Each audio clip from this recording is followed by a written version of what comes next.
addiction is in fact a disease. And the definition of addiction is continued use despite adverse consequences. So it doesn't matter how many adverse consequences you put on people who are addicted, they're just going to keep using. And it was interesting to see that being understood by the CCJJ and being incorporated into state policy to say, let's look at these people not as being criminals, but as having a disease of addiction. And related to that as well is the thought that if you, and I think it's related to what's happened with our healthcare system, a lot of times people are also self-medicating for other diseases that are generally mental health related diseases. And we have such a paucity of mental health services available and of substance treatment services available that I think we've in some ways ended up shooting ourselves in the foot. It's nice to see the legislature and CCJJ recognizing that and going back and saying, wait, you know, is this a criminal or is this a person who's sick with a disease? And how you intervene in that would be different. Do you, either of you know what the percentage is of people who are in our prisons who have done criminal behavior unrelated to drugs versus drug-related behavior? I don't know the exact statistic, but I can tell you that if you just look at the entire prison population, the percent that has a substance abuse disorder is really high. It's over 90%. Yeah, it's across the 86 board. or something. Yeah, across the board. I mean, there's a lot of people that are in for a burglary or a robbery or an assault or, you know, some sort of other property or violent crime, but they were also involved in drugs and they just didn't get caught for that. And so, which is why so many people that are there. And actually, I mean, a lot, that's how you fund your passion, right? You go and you steal something and then you buy the drugs. And your point about mental health and the co-occurring mental health and addiction disorders, really common in our prison system. And to me, this really, and I want to open it up for your questions here in a second, so maybe we can just do a wrap.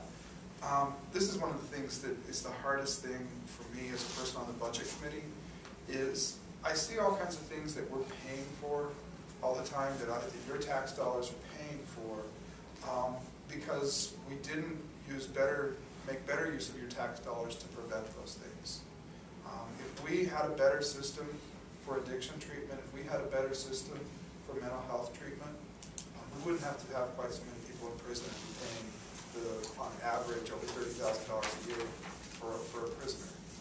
We could have, and not only would we have prevented the cost of that prison cell, we would have also prevented whatever losses were suffered by victims of the crimes that landed that person in prison, whether it was a property crime or a violent crime. There's a lot of things we could have prevented had we invested our money differently. But unfortunately, we have only so much money in our budget, and so much is driven by, there's all these people in prison today.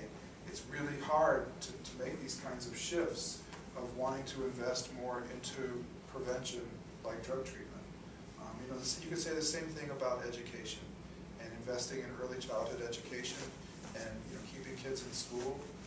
It's another place where we could be investing in something that we know is causing all kinds of social ills and problems and cost to taxpayers down the line, and yet we're paying for all the things down the line.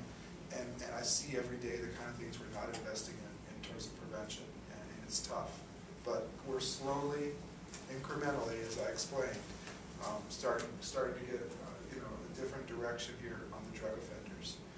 Let me also just let you know this commission that's put forward all these ideas, drugs is not their only focus. And they have put forward all kinds of other ideas around sex offenders, actually, and well, it's not just sex and drugs. But I'm on the subcommittee on drug policy. They have a subcommittee on sex offenders. They have a subcommittee on juvenile justice issues. They had a committee on parole and reintegration that was really looking at what can we do to help people succeed on parole and reduce the number of technical violations that's driving some of the population, some of the budget. They really have done some really great work.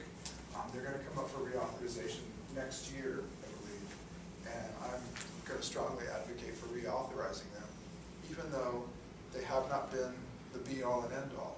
And there are still a lot of other things that have happened outside of the work of the commission. And just a quick example of that is House Bill 1360 from a couple of years ago. The commission had been talking about success on parole and technical violations, but I carried a bill with a colleague in the House that actually shortened the amount of time that a parolee goes back to prison on a technical violation. We cut that time in half from 180 days to 90 days. And we took the savings from the prison budget and invested it in community corrections beds for people with mental health issues, people with substance abuse issues, people with sex offender issues. So that they weren't just getting community placement, but they were getting wraparound services to help deal with their issues and help them succeed so that they can transition back. It's another example of reinvesting current resources in things we know that work. And it didn't go through the CCJJ, but I think they kind of liked it, even though they also sort of wanted to own it. And there's this tension between now, does all criminal justice policy belong to the CCJJ, and what's the role of the legislature? Can we do something that doesn't have their blessings?